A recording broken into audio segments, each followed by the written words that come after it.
Good morning, Oslo. It's a pleasure to be here today. This is actually my first trip out to Norway.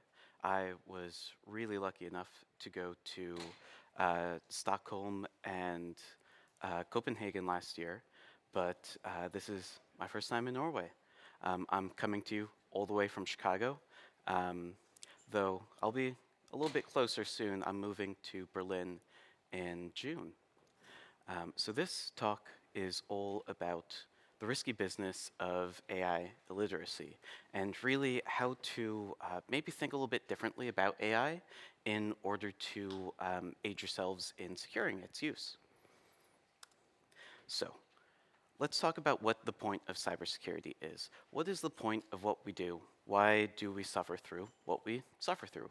Why do we wake up in the middle of the night because of all this and allow us to keep going through the stressful cycle, right? It is to reduce the risk to an acceptable level. But what is an acceptable level, right? Because where is that level, right? So I think really it's key that we know that cybersecurity teams do not define risks. What we can do is we can help illuminate risk, we can help discuss risk for the business, but at the end of the day, it's up to the business to define what they see as a risk to themselves, right? It's the stakeholders, it's the CEOs, it's the board, it's the executives. They're the ones able to define that, and typically to them, they see risk as lost revenue or some other monetary figure. And because AI is new, AI is promising, and there's so much investment coming from AI, because of that, they really have altered a lot of how they perceive risk and how they're able to tolerate risk because they think it's a new opportunity and they want to invest heavily into it, and they have redefined what they would normally accept as risk. So what do we do if we're illuminating on it, right? We need to help speak in terms that the executives understand, using business language instead of technical language, because within our own teams and within two technical executives, it's perfectly fine to speak about the technical risks. But an executive doesn't care if you're ransomwared, right? They want to know, hey, users can't give us money. That is the thing they care about. They don't actually care about the ransomware event itself. And so to really help define this, there's a mindset that we have to get ourselves into in order to really captivate the attention of executives when we're speaking on these subjects. So there's the mindset of AI risk. AI risks are pretty much not unique. A lot of them are just an abstraction on risks that we're already used to. And pretty much we're used to all these different models: confidentiality, integrity, availability, the DAD or the quadruple A. All these things have the same end goals. And that end goal does not change with AI risks, right? We still want to maintain confidentiality, integrity, and availability. So most AI breaches are caused by OWASP issues that we are extremely familiar with, right?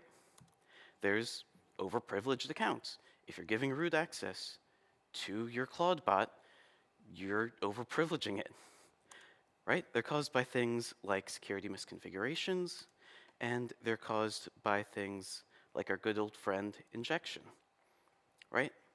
So this talk is all about seeing the forest through the trees, ensuring that you can take a step back, ensuring that you're able to see the greater issue and then speak to that issue instead of hyper-focusing on the AI or what the AI is doing, but focusing on how we secure the company and its use of AI. So these are going to be the sections of the rest of this talk where the building blocks of risk itself. Then we're going to focus a little bit on how AI plays into that. And then we're going to talk about how we gauge the impact of these AI risks. And then finally, if executives don't listen to you and really, really want to accept the risks for themselves, we'll talk a little bit about how to cover yourself and ensure that you're doing your own due diligence. So if you're pulled in front of a regulator, you know that you've done what you need to do.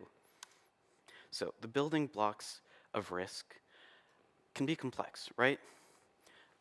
Or maybe not, right? So it is impossible to build a pyramid with blocks with less than 3 blocks, right? Maybe if your blocks aren't traditional block shaped, that's not true. But with the basic blocks that we played as kids and your kids play with, right, you need at least 3. So those 2 bottom bricks are going to be your vulnerabilities and they're going to be your threats. And if you don't have both of those, then you aren't going to have a risk. So sometimes things that we define as risk are not actually risks, right? They're going to be either 1, a threat, or 2, a vulnerability. But if there's not a combination of those 2 factors, then there won't actually be a risk to the business there. I'm not saying you should ignore that, but you should account for that when you're prioritizing how you're tackling these issues. Because if one of them doesn't exist, then it can't actually be exploited, it can't be acted on, and so it's important to ensure that we're prioritizing things that can actually actively affect the business over just core concepts that don't have a practical exploitation point. So in order to figure out if you have these things, you need to really thoroughly understand your business environment, right? What infrastructure components you have, what software you're using, what data you have. This is the EU, thankfully. You have to know what data you have. You have to account for and have reasons for the data that you are keeping. And you have to also ensure that you understand how data is flowing throughout the various segments of your business, through the various SaaS platforms that different departments have. And then you're going to have to really understand how your business is utilizing all of this data and why it's utilizing it. And do you really need to be utilizing all of it? So to define your threats, you need, again, a complete inventory. No one has a complete inventory, with everyone just being able to go sign up for any SaaS app for this or that. They have a company credit card. Oh, they're putting it on their personal card, and then finance keeps reimbursing them because, yeah, that seems like a business expense. There's different talk there about building strong relationships with your finance team so they don't just approve these things. But next, you'll need some data flow diagrams so that you can really show on paper what you're doing with the data and where it comes from and where it goes. And then you'll need a full list of your vulnerabilities and your mitigations. So data flow diagrams, right? It's all about where does it originate, where is it utilized, and where does it go in between. You want to label your trust boundaries. You want to label the flow of data. Is it one directional? Is it bidirectional? What type of data is going? And why is all of this happening? And then you're going to want to involve not just the service owners who are the business unit on top of the service. You want to involve the key people who actually understand, help build it, and help utilize it so you can get better information, because oftentimes service owners might not know the nitty-gritty of what they're individually doing with each piece of data.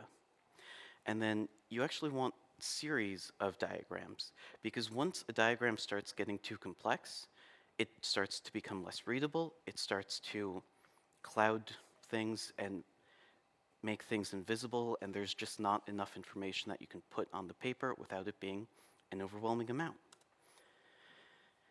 So multiple diagrams is really great for preventing all that information overload, because if you have this huge document that you have to keep zooming in, zooming out, it's really hard to take notes on it, to add asterisks to it, to ask about individual components, and it makes, if you have this huge document with way too much information, people's eyes just roll into the back of their head and they start kind of zoning out, right? Because you're focused on an overwhelming picture, not an individual flow of data through this diagram, right? Because being able to picture that individual flow of each data piece really, really helps invoke those better questions about what you should be asking. And then it also gives more room for all those notes, more room for all those asterisks, or, well, in this one scenario, actually this happens, or this one customer actually uses this CRM platform. And you should note that. You should note that data flows to that platform, but only for that specific customer. This diagram has 4 different types of lines on it, and some of them are fairly close to each other. Some of them are hard to define, and it's hard to figure out what scenario goes where, what are all the different use cases in this diagram. If you were to break it out into each different scenario, it's a lot more readable, and it's a lot easier to ask questions about, right? Because if you're having to trace all those lines individually with your fingertip and say, oh, does it split here? In what scenario does this happen? These are all questions that should be answered on the diagram, not things that you should have to specifically ask about each time. And if you involve the service experts on these services, you're going to be able to ask a lot more technical questions of them. You're going to be able to ask a lot more specifics and a lot more whys. And as security people, maybe some people might call us a little bit paranoid. Others might just say we're trying to be prepared, right? We're trying to be little Robin Hoods, little Boy Scouts, and ensure that we've gone through everything and we know what we have. And all of that is threat modeling, right? Every time we ask, oh, how is this secured? What permissions does this have? That is all threat modeling. And you should really, really notate each question you're asking, because notes are gold. You aren't going to remember all of these conversations 6 months from now when there's a new vulnerability discovered for the service. So you need to write down all these questions. You need to write down all of the context of why you ask these questions. And then you have to really ensure that you're retaining all of this information. Otherwise, you're just going to repeat all of these questions time and time again. So this is a lot more clear of a diagram. The prompt response section is that trust boundary 01 is the #1 failure of LLMs. And so it's important to ensure that you realize that these trust boundaries are not concrete. They fail. That's why, especially with AI, it's important to have multiple layers of protections to ensure that you're being fully capturing all of the risk and scenarios that can originate from these systems. So threat modeling itself is fairly simple. It's fairly straightforward at first glance, at least, right? It's 4 questions. What did we build? What are you building? What is the service doing? What's in it? What can go wrong, right? Can this be exploited? Can someone attack it here? Can this happen here? Asking all of the what can possibly go wrong with it. And then how do we prevent that? How do we stop that from happening? Or once that happens, how do we recover from that? How do we stand it back up after this happens? Asking all these questions, and then finally, did we do a good enough job, right? At the end of the day, as security people, as people that tend to start getting into the James Bond weeds of, oh, if they deploy from a helicopter onto the top of the data center, they won't set off these alarms, and then they'll cut a hole with a laser, and they'll break into the data center, right? That is not what I mean by did we do a good enough job. That is not a level of thorough that we need to go to. We need to really, really think in terms of practical likelihoods of how our company is going to be attacked. If you work for the Norwegian military, maybe that's a scenario you need to think of. Otherwise, you need to think just in realistic terms, how is your business going to be attacked? And those are the threats that you need to account for.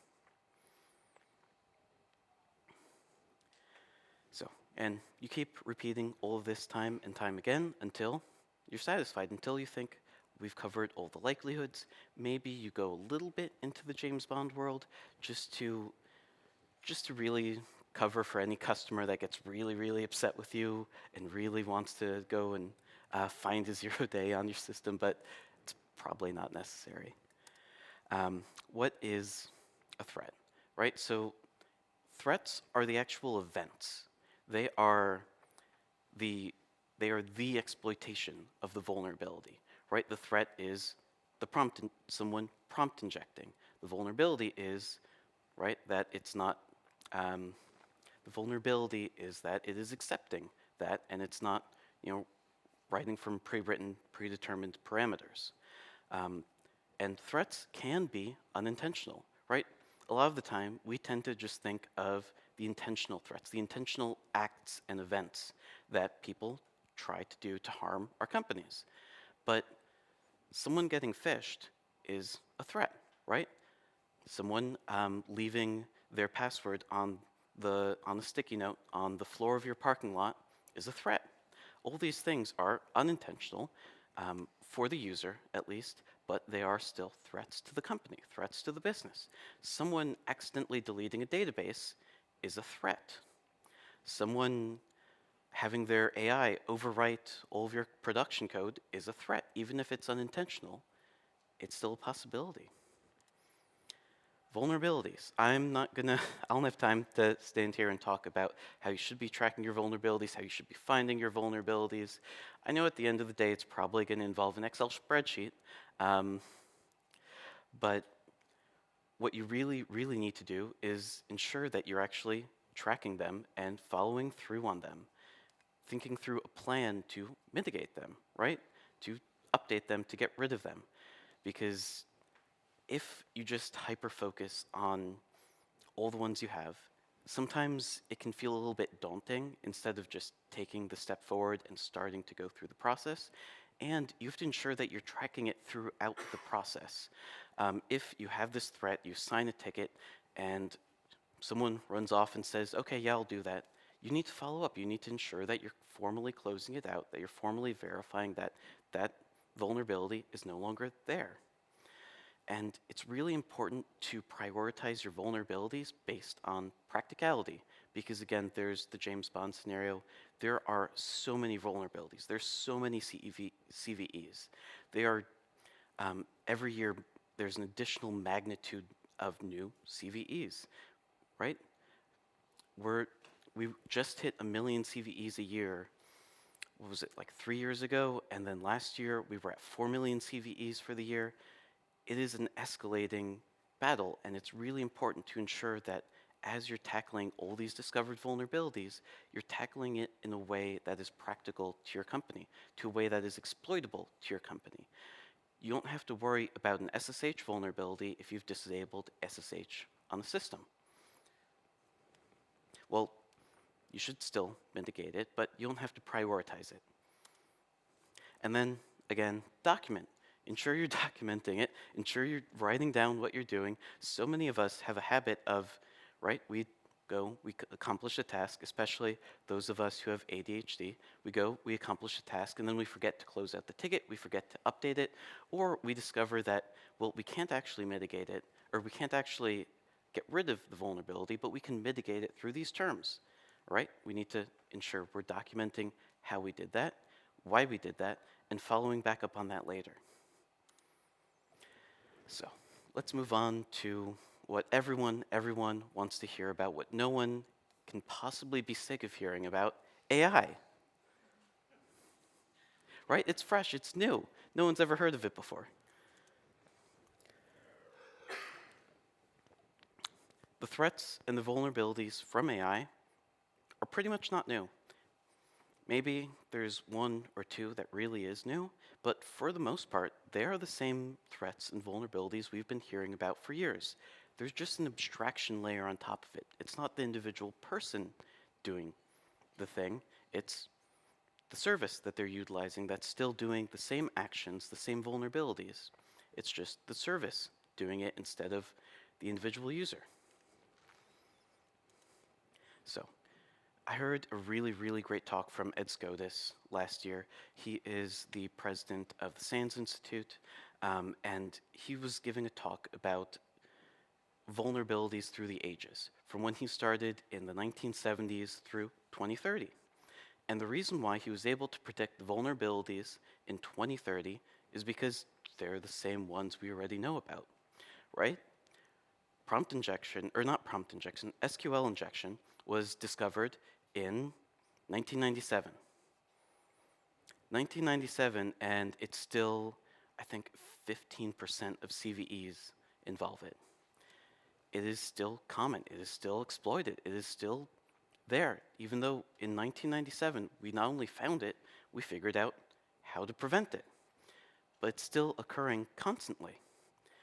And the key component of a lot of these vulnerabilities is the obfuscation of data versus code, the obfuscation of what is a parameter and what is executable.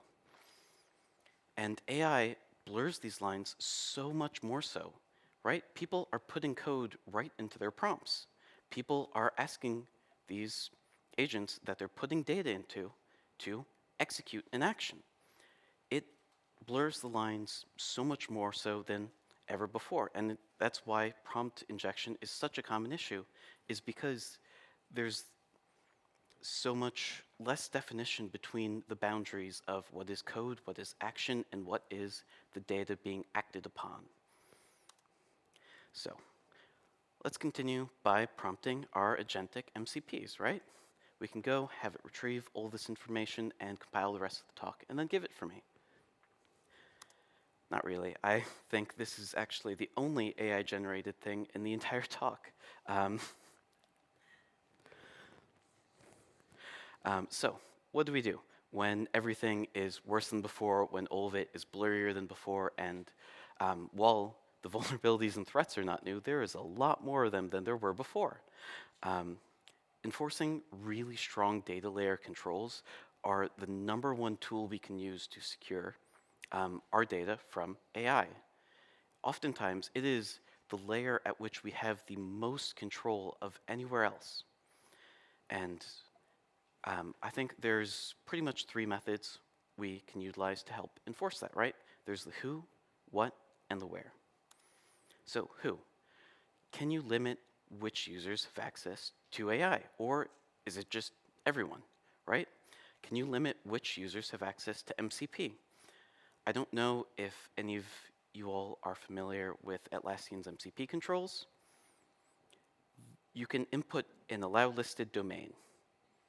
That is their MCP control. You can't say which projects can be utilized. You can't say which users can have access to it. All you can do is say which AIs are allowed to interface with it via MCP. So you can still manage the permissions of the individual user, and those permissions are what set the permissions the MCP is using, because it's just OAuthing as them, pretty much. But there's no clear logging about the actions being taken, if it's from the individual user themselves or if it's from the AI. And importantly, if someone goes and signs up for some AI service that you're unaware of, and sure, you said no one on the finance team can have access to Cursor. If someone goes and creates their own Cursor account and then is able to OAuth to your Atlassian instance, they can then use the MCP for any projects they have access to. It's really not well thought through. Personally, I'm fairly sure MCP was just a kit project that someone was working on in Anthropic, and then they're like, oh, this is cool, we should release this. It's very clear they didn't think through all of the levels of it, especially if you read the standard. Authentication is optional, and they don't even recommend it, and authorization is not possible within the MCP standard. It's just a simple binary yes, no. And then are individual users' access rights retained throughout, right? Are they OAuthing, or are they using the AI's credentials, right? Does the AI service have its own unique set of credentials? And are those credentials more than the credentials of the person utilizing the AI, or are they less? And then will an AI service use the person that built its rights, right? If you have an internal tools team and they set up a tool for the marketing team, is it going to use the individual marketing team's permissions? Is it going to use a unique set of permissions made for the tool? Or is it going to just have the permissions that the builder of it utilized? And then what? What can be accessed, right? Are you able to access things through inheritance, right? If you have, you're just authorizing your Google account, into it? Are they able to access all of the documents in your Google Drive? Are they able to access anything that you have SSO credentials for, right? How far can your permissions go through inheritance? And then what data sensitivity levels are there, right? Or if you are authorizing this to access your Google Drive or your SharePoint, is it able to read and ingest and utilize all of your data?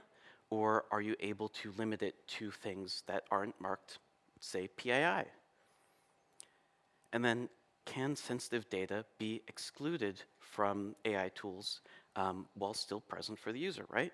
If it's just OAuthing, are you able to control the AI and ensure that the user is still able to access what they need to, but the AI can't be utilized to access PII or other data that can't be processed legally by your AI? And then where? Can access be limited to company-owned accounts, right? If someone is able to go sign up for their own non-company-owned Cursor account, can they then use MCP to OAuth with their company OAuth into, like I was talking about before, Atlassian products, Jira, Google Drive, right? Are you able to have your own personal Cursor account and then OAuth into Google Drive? Or are you able to actually limit it and ensure that it's only requests from company Cursor accounts are able to be processed by your internal services? And then is it just an on and off switch, or are you able to control the various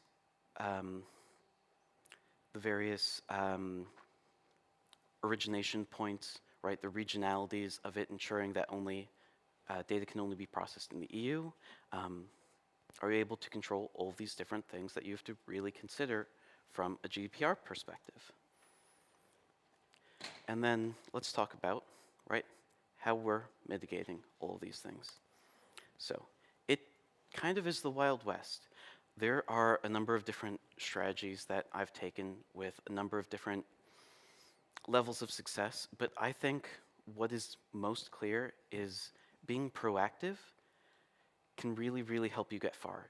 Even if you are a huge AI critic, if you go into it with a strategy of wanting to enable the company to utilize AI, because we don't really get a choice, I found. We might want to limit it ourselves. We might want to prevent it from being used at the company, but we also want to remain employed. So we have to be proactive about it and ensure that people are able to pursue what the business wants them to pursue through a safe means. And I found running with the people that are most ambitious about AI and saying, yeah, that's such a great idea. Let's think about a secure way to do that. And being as excited about these things as them and wanting to be proactive with them can help make them allies for secure use patterns rather than enemies going behind your back to go and build this thing. Because, right, OpenClaw is open source, so it's all cool, right? So orgs vary, and it really is up to you to know what your company is like. I can't give you individual advice, right? If you are at a medical device company, you're going to be experiencing a lot more regulation than I might at a music streaming company. Or your staff might be more pro-AI, they might be less pro-AI, right? It is all up to you to feel out what you believe your business would accept. I found that a framework staff can build that limits them to known risks can be really, really secure, right? If they can only use these secure frameworks for building AI tools, but that's also a huge effort for the security team to build all those various combinations of frameworks that are needed. And then it's also really difficult to get people to buy in because you need to spend the time to build all those frameworks before they can go and do it instead of just driving forward as many departments want to with these AI technologies.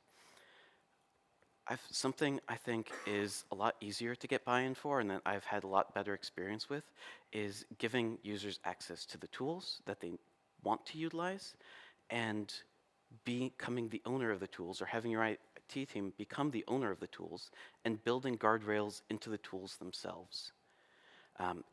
is still it is still a fairly large amount of effort, but it's a lot less effort than individually building frameworks for each possible scenario. And by being proactive about it, by wanting to give them access to these tools and just having to configure these guardrails first, it's a lot easier to get buy-in. Something else that I've had quite a lot of difficulty with, but something that I think is worth building towards, is creating not just a base policy, but also creating defined procedures and defined use patterns and requiring approvals for each new tool and utilization of a tool that people want to build. It is a lot more difficult to build all those different scenarios out, but I think it's something that you can go towards by utilizing this other strategy, which is defining your base policy, right? You have to follow the policy. But policies can be broad. They can be stated fairly openly. And then you can outline your procedures and say, these are the procedures for the use of AI that we strongly recommend, but those are going to be more generic. But by requiring each use case be submitted, even if you don't require each use case be approved, you're accumulating a large pile of all these possible scenarios that you can then iterate through and use to build a more rigorous framework later on with those defined required procedures and required approvals. So it's something that can really help you build a lot of momentum quickly to a more secure state, even if you're not starting off in an optimal state. But all of this I'm going to give a fairly large asterisk to. It depends on a lot of factors. Like I was saying, I don't work for a medical device company. I work in a company where we have to be GDPR compliant, we have to be NIS2 compliant, but there's still a lot more flexibility we'd have than if we were manufacturing food or something like that. All of these are things that you have to feel the temperature of at your company and see how you can do all of this securely while following all of the requirements that your own company has laid out for these use.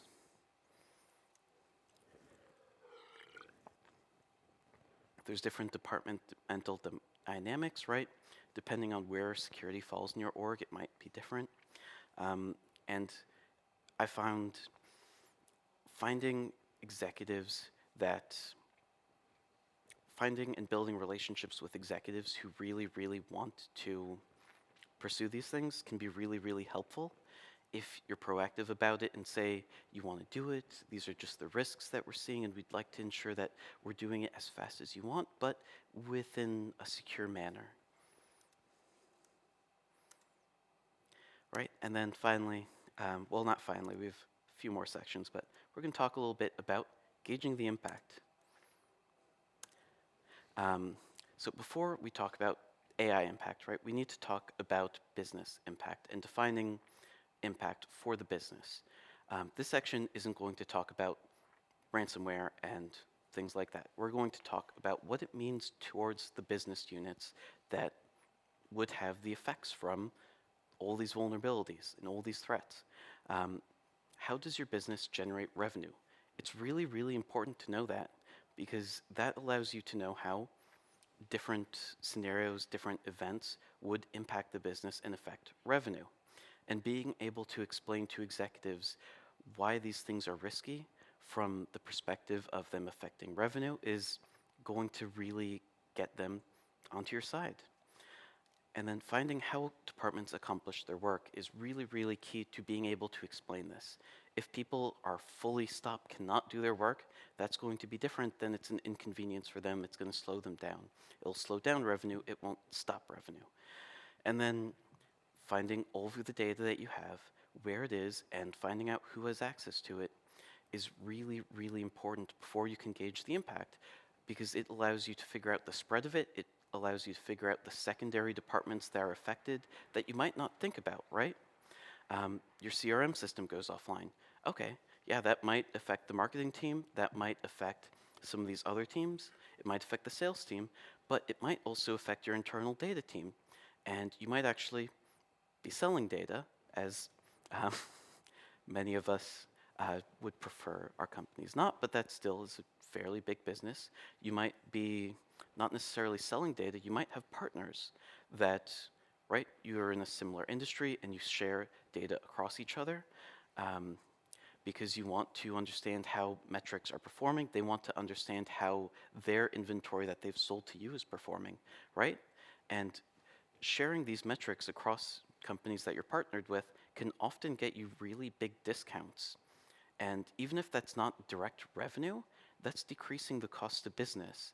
And having that cost of business be affected can affect your revenue because it affects your bottom line. So knowing about these partnerships and that would affect, that there might be penalties if that system has an outage, is able to increase the amount of impact you're able to show. And the larger impact you're able to show, the larger impact you're able to explain on why this affects the business like this, the more effect you're going to have with the executives that you're presenting all this to. So it's really important to figure out, right, how that impacts the day-to-day of everything, how unexpected losses like those fees that you might accumulate if an outage happens, how those are accumulated. And you can even work with your FP&A, your financial planning and analysis department. And oftentimes they already have all of these things down. And it makes your work a lot easier if you can just say, hey, if this happens, what's the hit here? If this happens for 3 days, what's the hit here? Oftentimes, they've already done the legwork on a lot of these issues. They just have it explained and listed in business terms, not in technical terms. And then going back to AI, what are the actual impacts of it, right? That's broad. It's touching everything. Despite how we might feel about it being integrated into everything, it is being integrated into everything, and we're often not being given a choice. A couple of years ago, Google was saying, oh yeah, for $5 extra a month, you can get all of your staff access to Gemini. That didn't sell very well for $5 a user extra a month. The next year, they came back and said, we're raising all of the licenses that you purchase from us by $5 a person a month. They, without directly saying it, they just baked it directly into the subscription and removed your option to opt out of it. And that is happening fairly constantly in a lot of different vendors. And so it's really, really being baked in broadly. So what are we giving access to, right? What is it able to do? Can it build, right? If you have a bot that responds to production issues, so your staff don't have to be paged at 4 in the morning, or if you have a centralized internal knowledge base, which is really cool, might be really useful if your entire knowledge base is just 18 years of Slack history. It would be pretty useful to have an AI be able to read that and parse that, though it is also pretty risky. So if you have a production bot that you built up so you don't have to be woken up at 4 in the morning, is it able to write code? What is it able to do? Is it able to overwrite all of your repos because it found an issue and just wants to start again? Right? That seems like overprivileged to me. I don't feel like that bot should be able to do that, but Replit had that happen to them about a year ago. They had a customer that had this bot that was fixing efficiency issues. It was told it's not allowed to touch production explicitly in its instructions, and yet it deleted databases and overwrote a bunch of repos. That's why having that multi-layered approach is really, really key. Is it able to just restart every service simultaneously? Are you able to limit what services it's able to restart? Because if it sees a massive uptick in issues, is it going to restart everything, or is it going to spin up a few nodes and restart some other ones? Because if it restarts everything, you might suddenly have an outage, because it's going to take, a couple minutes, couple hours, whatever, to get those nodes spun back up. Is it able to spin up extra resources, right? Does it see a flash in traffic and just immediately start spinning things up to compensate for that momentary hike in traffic?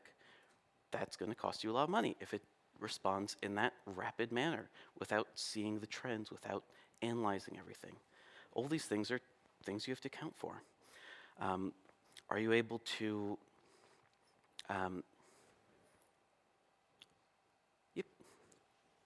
hit it twice.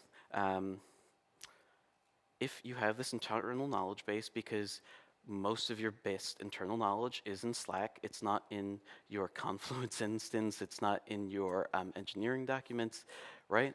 Or maybe it's split across there and there's no clear distinction of where that knowledge should be, so you write an AI bot that's able to query all these different locations.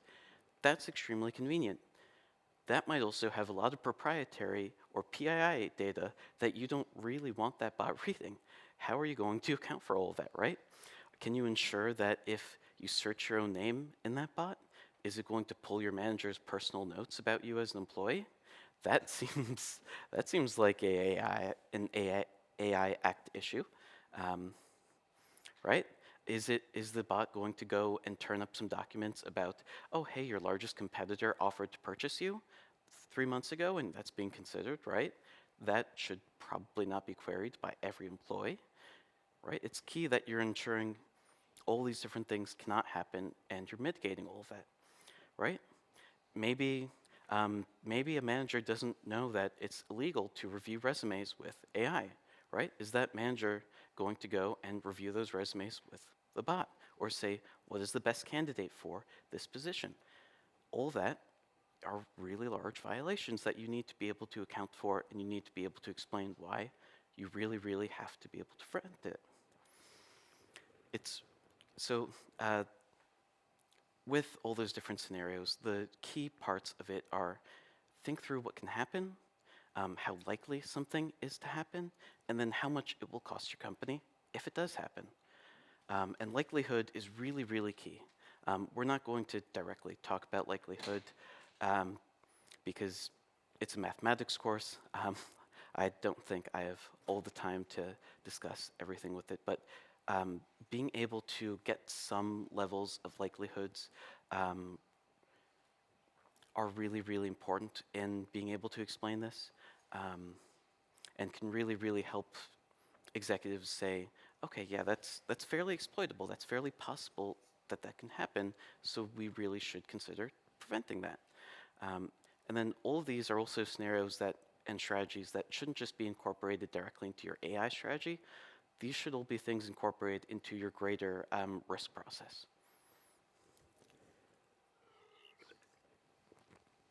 So we might not like risk. We might want to eliminate risk, but oftentimes executives think risk is necessary for the business. There's a certain amount of risk tolerance that happens at every business and in everyday life, right? It is dangerous to cross the street, yet many of us cross the street fairly often. But you're a lot more likely to cross a small street going with a 25-kilometer-an-hour limit on it than you are a massive 4-lane highway with an 80-kilometer limit on it, right? So it's all about what levels the business is willing to accept. But the security teams, really importantly, are not the teams accepting risks. That needs to be the executives. They might want to push it off onto us. I've had that happen fairly frequently where they'll hand wave, they'll say, oh, it's fine, just do it, or that's fine, just accept it. And my response is, I can't accept it. You need to accept it. Here's the formal documentation of you accepting this risk. We can gauge it, we can advise on it, and we can present it. And then executives can either accept it as it is, or they can give us pushback and say they don't believe something, or this is a thing, or that's a thing, and maybe you can update it and work with it if maybe they knew of factors that you weren't aware of that otherwise mitigate something, right? It happens. Or maybe they suddenly realize, oh, hey, wow, we really shouldn't accept that. But when you're presenting all of this to executives, I think it's really important that you're clearly stating the potential business impact, that you're including an absolutely exhaustive threat model of what can go wrong, and then you're preparing alternative solutions, alternative mitigations, saying, okay, I know you really are interested in this, you really want to do this, but we can accomplish like 80% of this through this tool that we're already using. Maybe we should go with that. Maybe there's cost savings, there's risk savings through this. I know it doesn't capture fully everything you want to build with this AI product, but it's a lot less risky. Creating all of these alternative solutions and presenting them to them can make it a lot more likely that they'll be willing to accept one of these instead of pursue what they originally presented to you. And then AI risk is a living risk. All risks, for the most part, are living risks, but AI especially is rapidly evolving, rapidly changing. AI products are changing on a daily basis. So new risks might arise, risks might be mitigated, right? They might roll out better permissioning systems for some AI tools. They might roll out a new agentic feature they didn't tell you about, and now you've compute going in some database in some cloud you've no control over in the US, creating GDPR issues, and they just quietly rolled the feature right into their product. And maybe even you have an agreement with them that all of the LLMs and everything are hosted in the EU, but this one agentic thing was only rolled out in the US, so all that compute goes over there. And they didn't account for that in their agreements. It's something I've actually seen happen. Just rolling features out without fully accounting for all of the various needs that we have. With risk tracking, it's really important that you're documenting who owns the vulnerability, what the mitigation is, why is the risk being mitigated, right? Because a mitigation is not an elimination. So why did you come to this agreement? What is the business logic of that? Or what is the practical logic of it, right? Not every risk can be mitigated or can be eliminated. They might only be able to be mitigated. If a service is end of life, right, but we need that for another 6 months while we finish building its replacement, you're going to mitigate the vulnerability. You're not going to eliminate it for now. And then on that topic, when? When are we going to revisit this? Every risk that you do not eliminate needs to be revisited at some point in the future. Just because you mitigate it doesn't mean that mitigation is going to be effective in 6 months. It doesn't mean it's going to be effective in a year. And your mitigation might not be needed in a year, right? Maybe the vendor doesn't have a patch for it at the moment, so you have to mitigate it. Okay, well, you need to find out when the vendor thinks they're going to release that patch, and then you need to ensure that you're following back up when that is available to fully eliminate the risk.